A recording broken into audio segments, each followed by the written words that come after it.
사무엘하 6장 16절 말씀 한번 다 같이 읽어보도록 하겠습니다. 시작. 여호와의 궤가 다윗성으로 들어올 때에 사울의 딸 미갈이 창으로 내려보다가 다윗 왕이 여호와 앞에서 뛰놀며 춤추는 것을 보고 심중에 저를 업신 여기니라. 이제 많은 학자들이 이 다니엘이 춤추는 모습을 통해서 그때 당시에 이제 그 제사 또 예배의 어떤 그 모습을 설명하기도 합니다. 그러니까 하나님 앞에서 뭐 하는 거예요? 굉장히 기뻐하고 즐거워하는 모습을 이제 보여준다라는 거예요. 근데 만약에 이제 이 다윗이 오늘 이 시대에 와서 이 앞에서 막 춤추면서 노래하면서 하나님을 예배한다면 우리가 이제 그 모습을 받아들일 수 있을까요? 어떻게 생각하십니까?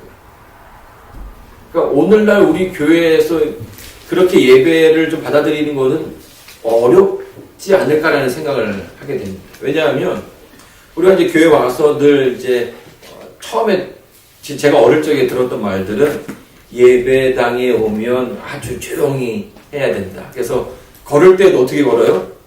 뒤꿈치를 들고, 그러니까 아예 그렇게 딱 배웠어요. 그냥 이렇게 걷지 말고 뒤꿈치를 들고 사뿐사뿐 걸으라고 얘기를 해요. 그리고 앞에 이제 이렇게 지나갈 때는 그냥 지나가면 안 되고 이렇게 숙여서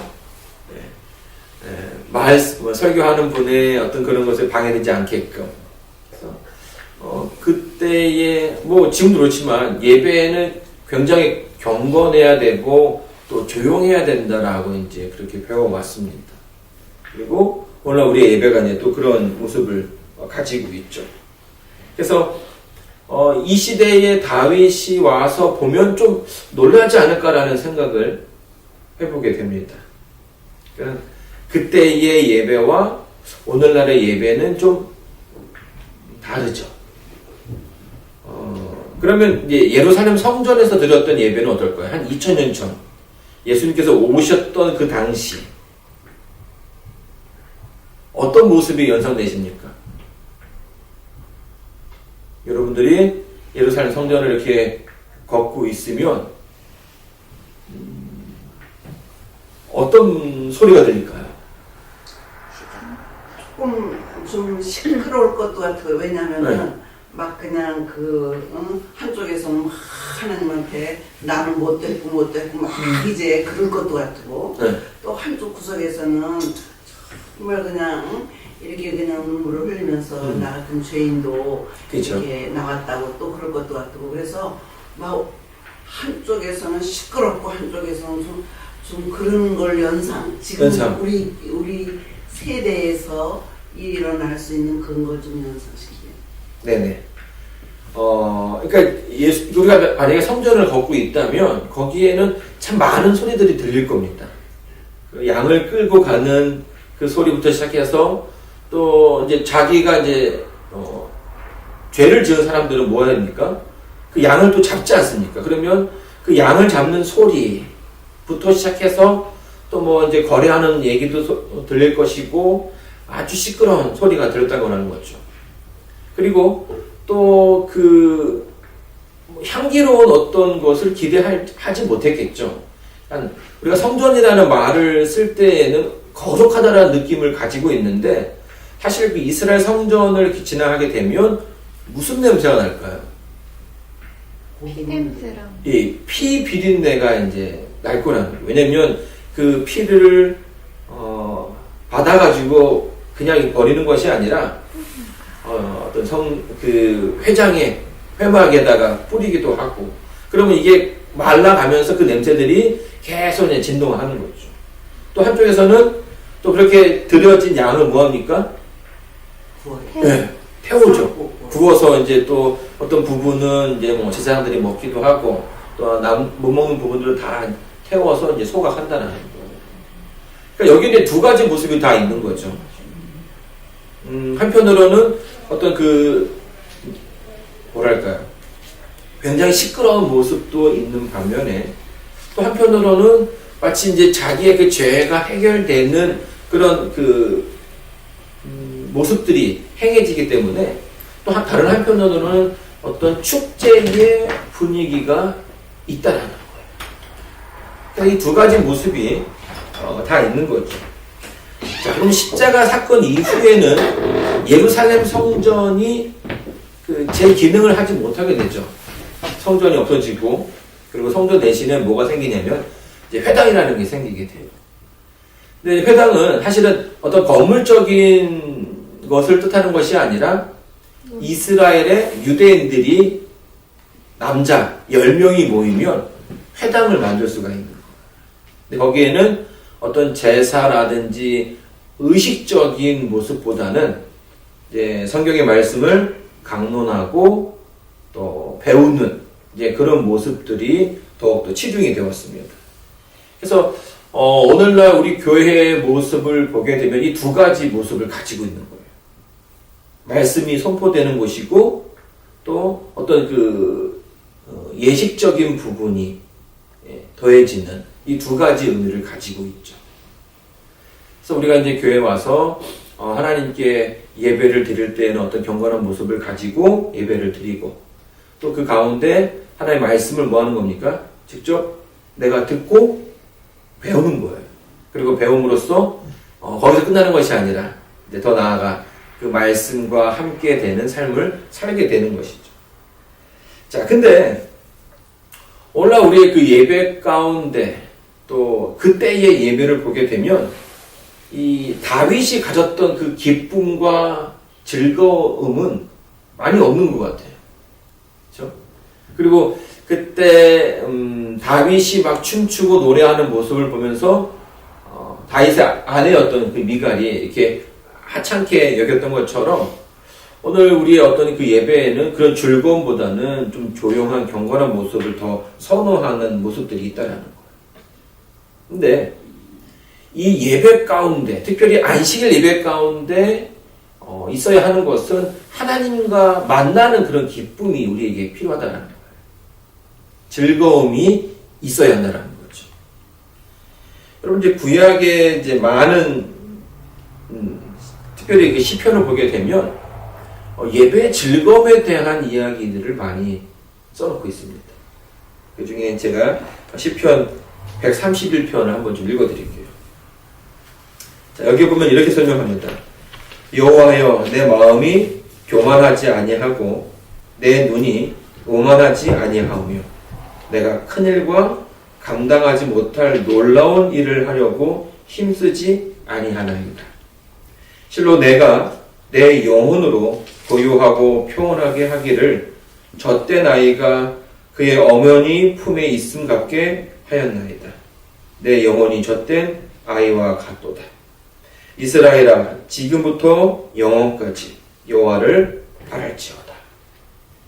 그러니까 사실 이 예배에서 가장 많이 있어야 하는 것은 하나님을 만나는 뭐가 필요합니까? 즐거움. 그리고 그분을 만났던 기쁨이 있어야 된다는 거예요. 그래서 여러분들이 이제 안식일날 예배에 올 때에 그런 기대감이 좀 있었으면 좋겠어요. 그리고 그런 예배의 어떤 즐거움이 회복되는 또 우리 교회의 모습이 되기를 간절히 바랍니다. 2000년 전에 예수님께서 유대인들이 예루살렘 성전에서 드리는 제사를 보면서 어떤 생각을 하셨을까요? 하나님께서 사람과 함께, 인간과 함께 이 안식일을 통해서 만난다고 하셨는데 또 그때에 드려지는 그 예배를 통해서 하나님께서 원하시는 것이 분명히 있었을 거예요. 그게 이제 우리가 앞서 말했던 즐거움과 기쁨이죠. 근데 당시에 유대인들, 바리새인과 서기관들이 했던 그 예배의 모습을 보게 되면 이제 그런 것들이 없었던 거예요. 마태복음 21장 12절로 13절 말씀 한번 보도록하겠습니다. 마태복음 21장 12절로 13절입니다. 저희가 읽어드리겠습니다. 예수께서 성전에 들어가사 성전 안에서 매매하는 모든 자를 내어 쫓으시며 돈 바꾸는 자들의 상과 비둘기 파는 자들의 의자를 둘러 엎으시고 저들에게 이르시되 기록된 바 내 집은 기도하는 집이라 일컬음을 받으리라 하였거늘 너희는 뭘 만들었어요? 강도의 구려를 만드는도다 하시니라. 그러니까 하나님께서 원래 그 계획했던 그 예루살렘 그 성전의 목적은 하나님을 만나는 곳이었습니다. 그리고 인간들의 어떤 그 소원을 하나님께 아뢰는 기도하는 그런 곳으로 만들었는데 사람들이 그곳을 강도의 구렬로 만들었더라는 거예요. 강도의 구렬. 여러분 강도의 구렬이 뭘까요? 강도들이 숨는 곳이에요. 숨는 곳. 그러니까 이제 그 당시에 광야에 가게 되면 절벽 그 밑에 어떤 그런 그 동굴들이 있거든요. 거기는 사람들이 오지 않으니까 강도들이 그들이 어떤 취했던 물건을 숨기는 곳으로 사용되기도 하고요. 또 뭐 정부의 어떤 군사들이 왔을 때에 그들을 잡으러 왔을 때에 도망할 수 있는 곳이 된다라는 거예요. 근데 지금 예수님 보시기에는 예루살렘이 뭐처럼 보인다라는 거예요? 그런 강도들이 도망하는 곳으로 보여진다는 거예요. 유대인들이 하나님의 말씀을 받았지만 그 말씀대로 살지 못하는 겁니다. 거짓말하고 또 살인하고 간음하고 거짓 맹세하고 그러니까 우상 숭배하는 사람들 그들 유대인들이 그러한 삶을 살아갔다는 거예요. 근데 그러면서도 어디에 살아가는 거예요? 하나님의 성전인 예루살렘에서 살아간다는 거예요. 왜요? 비록 그들이 지금 나쁜 짓을 하고 있지만 성전에 있으면 예루살렘 그 성전 근처에 있으면 다 해결될 거라는 생각을 가지고 거기에서 살아간다는 흔히 말하는 어떤 그 성역이라고 하죠. 성역. 나의 어떤 상태, 나의 모습과는 상관없이 그 안에만 있으면 뭐 할 수 있다는 거예요? 내가 구원받을 수 있다. 네. 그런 생각으로 유대인들이 그것을 살아갔다는 겁니다. 근데 이런 모습을 가지고선 예배를 드렸던 유대인들을 바라보시는 예수님의 모습이 어땠을까요? 너희들이 지금 딱 그 모습이 마치 그 강도와 같다라고 설명해 주는 거예요. 신앙의 어떤 알맹이는 다 잊어버리고 껍데기만 남아있는 것처럼. 그래서 예수님께서 바리새인들에게 이렇게 말씀하시죠. 너희가 회칠한 무덤 같다라고 얘기해요. 그 이제 회칠이 저거죠. 그 회분을 바르는 건데요. 겉은 아주 예쁘게 이렇게 페인트 칠을 해서 이쁘게 꾸며놨지만 그 안에는 뭐가 있다는 거예요? 썩어가는 시체가 썩어가는 그 무덤이 있는 것처럼 이 서기관과 바리새인의 모습이 그랬다. 자, 그런데 이스라엘 백성들이 하나님의 그 뜻에 따라서 제사를 드리는데 이 제사가 가지고 있는 원래 목적이 뭘까요? 제사의 원래 목적. 왜 그들은 자기가 죄를 지면 양을 끌고 와서 양을 죽여야 했던 것입니까? 제사의 원래 목적은 뭐예요? 하나님을 만나는 거죠. 그리고 내 죄를 내려놓음으로써 그리고 그 죄를 용서하시는 누구를 만나게 하는 거예요? 예수님을 만나게 하는 거예요. 여러분, 이 창세기 3장 15절로부터 시작해서 구약에서는 계속해서 그것을 보여주고 있습니다. 하루에도 뭐 1년에 수천만 마리의 양들을 잡아 죽여요. 근데 그 잡아 죽이는 그 모습의 핵심은 뭐예요? 인간의 죄를 위해서 누가 온다는 거예요? 예수님이 온다는 거예요. 그러니까 그 예배를 통해서 반드시 누구를 만나야 하냐면 예수님을 만나야 했다라는 겁니다. 개침내 요한이 예수님을 바라보면서 뭐라고 얘기했어요? 하나님의 어린 양이다. 세상 죄를 지고 가는 하나님의 어린 양이라고 이렇게 표현을 하지 않습니다. 그러니까 이 제사를 통해서, 예배를 통해서 예수님을 바라봐야 한다는 것입니다. 이번 이제 출애굽기 12장에 보게 되면 이제 하나님께서 이스라엘 백성들을 이제 애굽에서 이렇게 나오게 하기 위해서 10가지의 재앙을 허락하십니다. 근데 그 마지막 재앙이 뭐예요? 장자를 이렇게 취하는, 장자를 죽이는 그런 재앙이었습니다. 근데 하나님께서 모두를 다 죽이겠다고 하신 것이 아니에요. 그래서 이스라엘 백성들에게 그 재난 가운데서 피할 길을 주셨죠. 그게 뭡니까? 그날 저녁이 되기 전에 식구들이 다 모여서 양을 잡고 그 양의 피를 어떻게 하라고요? 문설주와 좌우 임방에다가 바르라고 얘기했어요.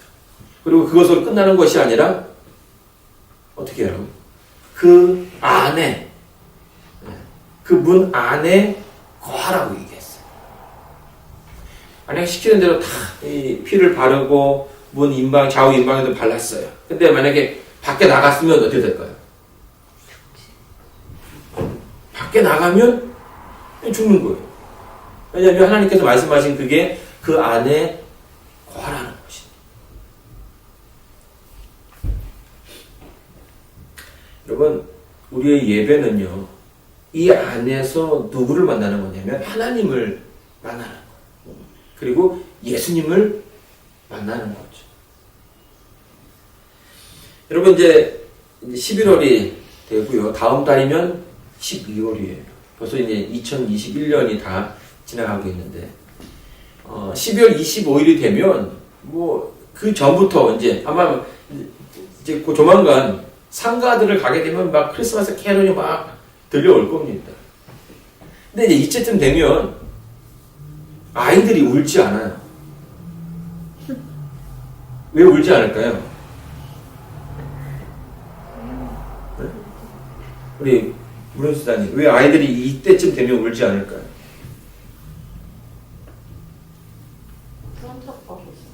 산타클로스 할아버지가 오니까. 네, 맞습니다. 네. 산타 할아버지는 우는 아이를 싫어한다는 노래가 있다라는 거예요. 여러분, 물론 우리가 이제 성탄절을 이제 정서적으로는 그날이라고는 얘기하지는 않습니다. 근데 이 성탄절에는 두 가지 의미를 가지고 있죠. 하나는 하나님의 아들이 이 땅에 뭐 했다라는 거예요? 태어나셨다라는 거예요. 그리고 또 하나는 그 날에 모두가 다 기뻐할 수 있는 날이라는 거예요. 이 두 가지 의미를 가지고 있습니다.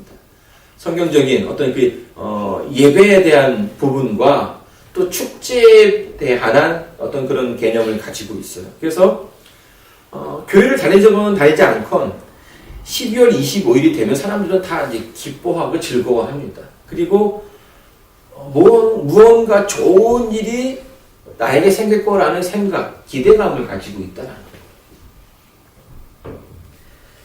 자, 근데 지금은 이제 메리 크리스마스라는 말을 많이들 안 쓰더라고요. 그리고 이제 메리 크리스마스라는 단어 대신에 뭐 합니까? 해피 홀리데이라는 그런 말을 많이 쓰죠. 점점 뭐 하고 있는 거예요? 어떤 그런 그 날의 의미 가운데서 종교적인 어떤 예식, 또 의미들을 이제 하나씩 제거하고 있다는 거예요. 자, 하지만 아이들은 지금 시즌이 되면 울지 않는 이유는 그들의 그 마음 가운데 뭐가 있는 거예요? 산타 할아버지를 만나야 한다라는 그런 어떤 그 종교적인 의미와 또 그것이 거기에서만 끝나는 것이 아니라 그들의 그 삶에도 뭐 하는 거예요? 영향을 미친다라는 거예요.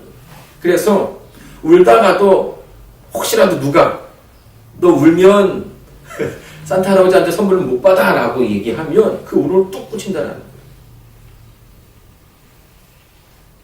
그 이야기가 뭐가 된 거예요? 그냥 어떤 지식으로 흘러가는 것이 아니라 자신의 삶의 삶 속에서 영향력을 발휘한다는 거예요. 근데 어른들은 그 말을 믿을까요? 안 믿을까요?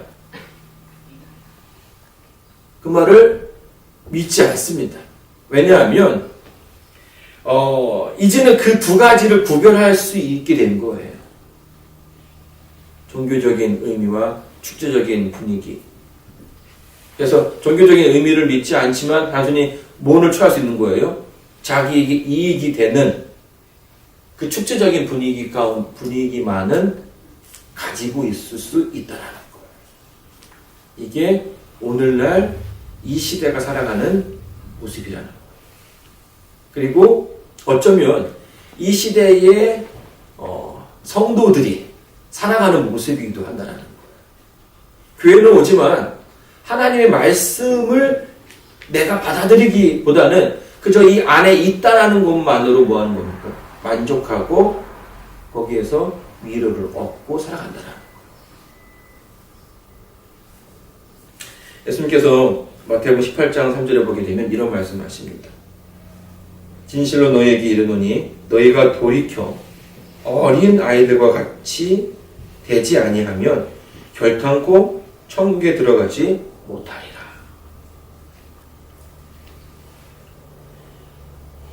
여러분, 아이들은요, 그들의 그 삶을 살아갈 때의 의식과 삶을 구별하지 않습니다. 그 말을 예수님께서 뭐라고 얘기하시면 그거를 다 믿고 그렇게 살려고 노력해요. 우리는 선물을 받지 못한다 라고 얘기하면 그 말을 믿고 뭐 하는 거예요? 살아간다는 거예요. 그러나 어른들은 그 두 가지를 구별하기 시작하면서 자기에게 이로운 것만 받아갔다는 거죠. 그래서 오늘날 우리의 그 신앙에 예전에 원래 그 있어야 하는 하나님을 만나는 기쁨과 즐거움이 사라져가기 시작했다는 거예요. 사실 오늘 그 교과의 내용과도 좀 이렇게 겹치는 부분인데요. 우리가 우리의 그 신앙 가운데서 하나님을 만나는 그런 경험들이 반드시 필요합니다. 그리고 그것을 체험적으로 가져야 한다는 거죠. 근데 이스라엘 백성들은요, 어느 순간부터는 그걸 알면서도 그것이 하나님을 만나는 그 만남이 사라지게 된 거예요. 그리고 바리새인들과 서기관들의 어떤 그 잘못된 생각들, 또 그들의 어떤 그 욕심에 의해서 제사 제도가 바뀌게 됐죠. 그래서 이제 그런 모습을 보시면서 하나님께서 이렇게 얘기하십니다.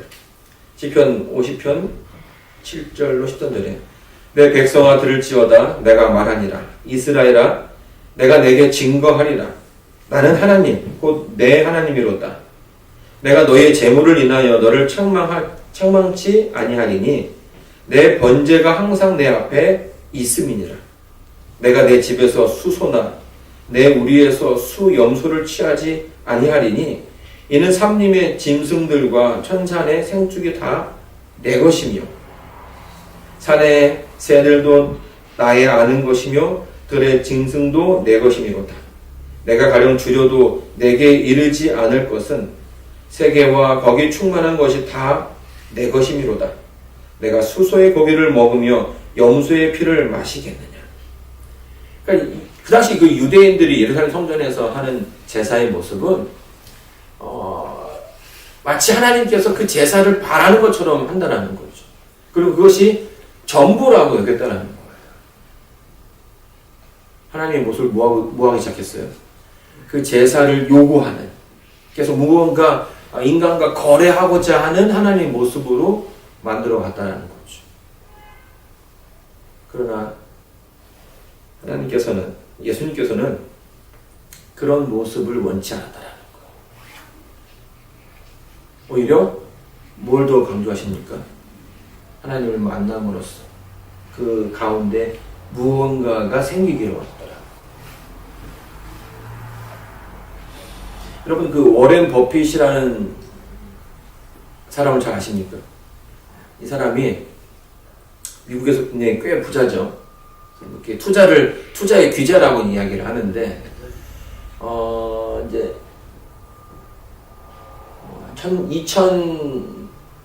2010년 후반부터 이제 뭘 했냐면 워렌 버핏과의 점심을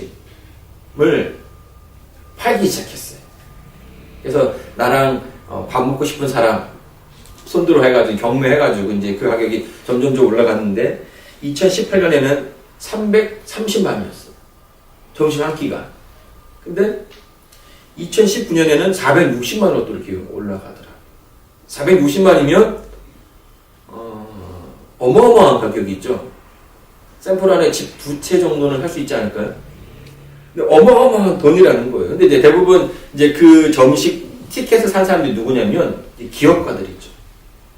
근데 그 어마어마한 돈을 들여서 뭐 대단한 걸 먹는 것 같지는 않아요. 그냥 그들이 일상적으로 먹는 것을 먹는데 그럼에도 불구하고 이 비싸게 팔려는 이유가 뭐예요? 사람들이 그만한 가치가 있다라고 생각한다는 거. 그리고 뭐 3시간 동안에 밥을 먹고 3시간 동안에 차를 마시면서 뭐 이렇게 이런저런 얘기를 하는데 사람들이 어떤 기대를 하냐면 그 워렌 버핏과 만난 사람은 무언가 아주 중요한 정보를 받을 거라는 기대를 해요. 그래서 그 사람과 점심을 같이 했던 사람이 운영하는 그 회사라든지 또 뭐 어떤 기업에 보게 되면 그 기업의 주가가 확 오릅니다. 그래서 뭐 그 경제 신문을 보게 되면 그 점심보다 더 많은 것을 얻었다라는 표현을 쓰는 거죠. 근데 그렇게 어떤 주가에 반영이 되는 이유는 뭐예요? 그와의 만남이 무언가 있을 거라는, 그 사람에게 어떤 영향력을 줬을 거라는 기대감을 갖게 한다는 거예요. 근데 제가 이제 이 말씀을 드리는 이유는 뭐냐면, 이게 사람을 만나도 또 그 사람을 만남으로써 무언가 일어날 거라는 기대감을 가지고 있다면, 우리가 매주 안식일마다 하나님을 만나러 이곳에 오는데, 우주의 주인이신 하나님을 만남으로써 우리에게도 그런 기대감이 있어야 되지 않느냐 하는 것이에요. 여러분 이곳에 오실 때 어떤 기대감을 가지고 오십니까? 그분이 나에게 어떤 영향력을 미칠 거라고 생각하고 오십니까? 그래서 고린도후서에 보게 되면 이런 말씀이 있습니다. 그런즉 누구든지 그리스도 안에 있으면 새로운 피조물이라. 이전 것은 지나갔으니 보라 새 것이 되었도다. 이런 말이 있죠. 여러분 새로운이라는 말을 뜻하는 영어 단어는 new가 있습니다. 근데 헬라어에는 두 가지로 쓸 수가 있거든요. 하나는 뭐냐면 네오스라는 단어와 카이노스라는 단어예요. 이 두 단어는 본질적으로 좀 달라요. 네오스는 어떤 뜻이냐면 차를 타고 있는데 세차를 했어요. 그럼 그 차가 어떻게 보여요? 새 것처럼 보이죠? 그래서 그때 쓰는 단어가 네오스예요. 근데 차가 너무 오래돼가지고 망가졌어요. 이제 더 이상 그 차를 탈 수가 없어요. 그래서 새로운 차를 샀어요. 그때 그 새로운이 여기서 카이노스라는 거예요. 카이노스. 이 앞에 새 것과 뒤에 새 것은 다르죠. 그렇다면 지금 이 고린도 후서에서 말하고 있는 보라 새 것이 되었도다 라고 하는 이 새 것은 전자일까요? 후자일까요? 여러분 어떻게 생각하십니까? 후자예요, 후자. 모양만 새 것이 된 것이 아니라 본질적으로 다른 것이 되었다는 거예요. 자, 이걸 좀 더 쉽게 설명하기 위해서는 이제 변화라는 말을 쓸 수 있거든요. 물리학에서 보게 되면 화학적 변화와 물리적인 변화를 뭐 얘기해요. 근데 이제 물리적인 변화는 뭐예요? 모양은 바뀌는 겁니다. 물이 뜨거워지면 뭘로 바뀌어요? 수증기로 바뀌죠. 그리고 이 수증기가 또 차가워지면 비가 돼서 내려오고 더 차가워지면 얼음이 되죠. 그러니까 어떤 상태에 따라서 모양은 바뀌지만 본질적인 그 물이라는 그 상태는 바뀌지 않는다는 거예요. 이거를 이제 물리적인 변화라고 얘기합니다. 그러면 화학적인 변화는 뭐냐면 완전히 그 본질이 바뀌는 거예요. 자, 이 단상이 나무로 되어 있지 않습니까? 불을 붙이면 어떻게 될까요? 타죠. 타서 재가 남아요. 재는 나무예요, 아니에요? 나무가 아니에요. 이것처럼 화학적인 변화는 전혀 다른 존재가 된다는 겁니다. 그래서 예수님을 만난 사람은 본질적인 변화가 필요하다는 거예요. 그냥 내가 옷을 갈아입듯이 그냥 그 외형이 달라진 것이 아니라 완전히 새로운 사람이 된다는 거죠. 하나님께서 사람을 창조하실 때에 진흙에다가 뭘 넣었습니까? 생기를 넣으니까 뭐가 됐어요? 생명이 된 것처럼 죽을 수밖에 없는 인간이 하나님을 만남으로써 예전과는 다른 새로운 삶을 사는 사람으로 바뀌게 된다는 거예요. 이것이 우리의 예배 가운데 필요하다는 거예요. 이것이 우리의 신앙 가운데 필요하다는 거죠. 자, 그러면 우리의 예배 가운데 어떤 모습이 있어야 될까요? 내가 하나님 만나고자 하는 이 모습 가운데 어떤 모습이 있어야 합니까? 그 첫 번째는 회개예요, 회개. 회개는 뭐예요? 죄가 무엇인지를 정확하게 깨닫는 겁니다. 그리고 내가 그 죄 가운데 있다라는 것을 인정하는 거고요. 하지만 그리스도 앞에 왔을 때에 나의 그 전 죄된 모습이 그분의 은혜를 통해서 치유될 수 있다는 것을 믿는 거죠. 이런 모습이 우리 가운데 있어야 한다는 거예요. 그래서 이 회개라는 것은 죄를 미워하고 미워하는 것으로 그치는 것이 아니라 그런 삶에서 뭐 하는 거예요? 나와야 하는 거예요. 나와야. 계속 죄와 함께 사는 것이 아니라 예수님 만남으로써 죄와는 분리된 삶을 살아가는 거죠. 이것이 우리의 그 삶 가운데 필요하다는. 예수님은 이 회개를 천국에 가는 사람들이 선행해야 하는 조건이라고 얘기하고요. 베드로나 바울은 이것이 구원과 같은 모습이라 설명하기도 합니다. 여러분, 우리가 뭐 다른 사람의 모습을 볼 필요 없어요. 내 스스로의 모습을 한번 살펴보시기 바라요. 나의 그 신앙 가운데, 나의 모습 가운데 죄와 멀리 하고자 하는 그 모습이 있는지, 그런 마음이 있는지 확인해 보셔야 한다는 겁니다. 자, 그래서 이 마태복음 25장에 보게 되면 예수님께서 이런 말씀하셨죠. 그러므로 예물을 제단에 드리다가 거기서 내 형제에게 원망 들을 만한 일이 있는 줄 생각나거든. 예물을 제단 앞에 예물을 제단 앞에 두고 먼저 가서 형제와 화목하고 그 후에 와서 예물을 드리라. 이런 얘기를 하는 거예요. 그러니까 예배를 드리러 왔는데 그 마음 가운데 아직 형제를 미워하는 마음이 있다면, 또 내가 누군가와 싸웠던 적이 있다면 먼저 뭐 하라는 거예요?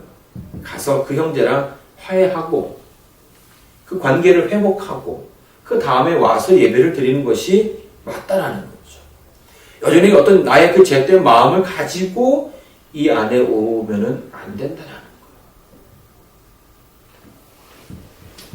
아직도 나의 그 죄를 고집하고 있다면 그것은 분명히 잘못된 것이라고 예수님께서 말씀하시는 거죠. 자, 그렇게 우리가 회개를 해야 하는 것입니다. 그리고 그 회개를 함으로써 우리가 뭐 하게 됩니까? 그 다음에는 두 번째로는 순종에 이르게 됩니다. 아까 우리 장로님 다 말씀하신 건데요.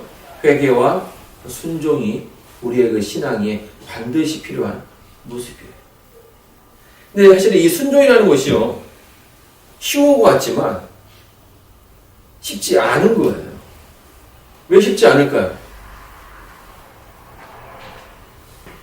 순종이 쉬운 것 같지만 쉽지 않아. 말을 듣는 게, 누구의 말을 듣는 게 쉬운 것 같지만 그게 어려운 이유는 내가 알고 있는 거랑 다를 때 그게 이제 어려워지는 거예요. 예전에 같은 한 마을에 아주 똑똑한 선생님 한 분 살았어요. 근데 이분은 제자들을 안 만드는 걸로 유명한 분이었어요. 근데 워낙 그 마을에서 크고 많은 문제들을 이제 해결하니까 인기가 많았겠죠. 그래서 하루는 두 청년이 이 선생님을 찾아갑니다. 뭐 해달라고요? 스승님의 제자가 되고 싶다고. 그래서 막 그냥 때를 썼어요. 아침도 가가지고 저녁까지. 하루는 이제 선생님도 이제 안 되겠다 싶어가지고, 그러면 내가 너희들에게 한 가지 제안을 할 테니 그거를 너희들이 잘 감당하면 내가 제자로 받아들이겠다, 이렇게 얘기를 했어요. 그래서 알겠습니다. 그러고 이제 갔죠. 근데 이제 선생님이 뭘 얘기했냐면 배추밭으로 갔어요. 한 해 농사를 이제 가을이 되면 김장을 담가야 되지 않겠습니까? 그래서 이제 배추를 이렇게 심어놨는데 이제 막 조금만 한 주, 두 주만 지나면 이 배추에 그 노란 속이 가득 차는 그런 시기예요. 그래서 선생님이 이렇게 얘기하는 겁니다. 이 배추를 다 뽑아다가 뒤집어 심으라는 거예요. 뿌리가 하늘을 향하게 하고 그 이파리가 땅에 묻히게끔 심어 놓으라는 거예요. 내가 지금 이제 점심에 약속이 있어서 마을에 갈 테니까 갔다 올 때까지 뭐 하라는 거예요. 다 맞춰라. 이걸 다 맞히면 뭐 하겠다? 제자로 받아주겠다.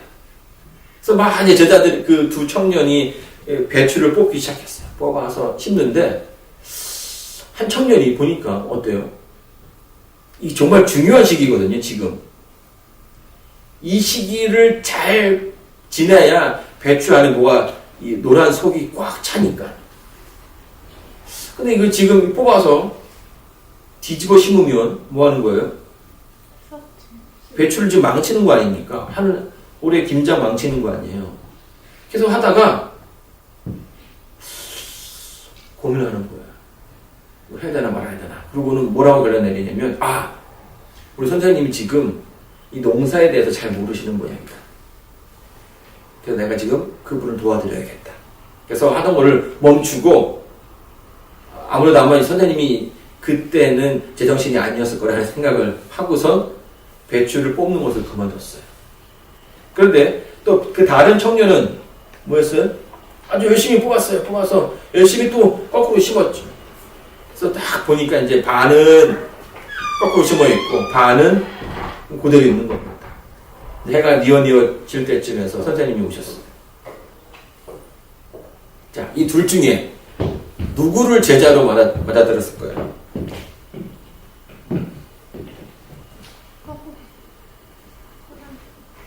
누구를 제자로 맞았을까요? 그 선생님이 누구요? 배추 안 뽑은 사람이. 배추 안 뽑은 사람을 제자로 받았을까요? 네. 배추를 안 뽑은 사람에게 선생님께서 집에 가라고 얘기했어요. 그리고 배추를 뽑아서 거꾸로 심은 사람에게 제자가 되라고 얘기를 했죠. 그래서 뭐라고 얘기했냐면, 내가 찾는 사람은 농부를 원하는 것이 아니다. 배추에 대한 해박한 지식이 있어서 농사를 짓는 사람을 내가 제자로 받아들이는 것이 아니라 뭐하는 사람? 순종하는 사람을 나는 제자를 받아들이기를 원한다라는 거예요. 예, 이상한 선생님이지만 순종을 보고 싶었던 거죠. 여러분, 우리의 그 삶 가운데 예배에 대한 어떤 그 즐거움이 사라지는 이유가 뭘까요? 너무 똑똑한 사람들이 많기 때문에. 하나님과의 그 만남에서 어떤 변화가 사라진 이유가 뭐예요? 인간과 하나님과 만났을 때의 어떤 그 화학적인 반응이 있어야 하는데 그게 사라진 거예요. 그냥 모습은 좀 변하지만 그 내면 가운데 변화를 이끌어내지 못한다라는 거예요. 왜요? 하나님의 말씀을 받아들였을 때에 그걸 온전하게 내가 뭐하지 못하는 거예요? 소화하지 못하는 거예요. 아, 이건 하나님이 뭐 해서 못한 걸 거야. 네? 스스로 뭐 하는 겁니까? 하나님의 그 말을 평가하는 겁니다. 이건 내가 지킬 수 있어. 아, 이건 내가 좀 힘들 것 같아. 그러나 이해해 주실 거야. 이런 식으로 이제 자기 합리화가 시작이 된다는 거죠. 우리의 그 삶 가운데 너무나 많은 지식, 또 너무나 많은 나의 경험이 있기 때문에 하나님의 말씀이 내 안에 뿌리를 내릴 수 없는 거예요. 그렇기 때문에 뭐 할 수 없는 겁니까? 말씀이 내 안에서 자라날 수 없는 거죠. 자, 어떤 사람이 이런 말을 했습니다. 계란을 자기가 깨면 후하지만 남이 깨면 뭐예요? 계란 후라이죠. 여러분, 사랑하는 성도 여러분, 더 늦기 전에 나라는 자아를 깨야 합니다. 내가 깨면 변하지만 다른 사람이 깰 때에는 그것은 나에게 죽음이 될 것이에요. 죄된 삶을 멈추고 하나님께서 이끄시는 삶을 살아가시기 바랍니다. 또 나의 욕심을 버리고 자아를 버리고 하나님의 말씀에 따라가는 순종하는 성도들이 되기를 바랍니다. 하나님께서 나에게 말씀하시는 것이 무엇인지, 나에게 원하는 것이 무엇인지, 그래서 그분의 말씀과 늘 순종하는 저와 여러분 되기를 바라면서 오늘 말씀을 마치겠습니다. 네.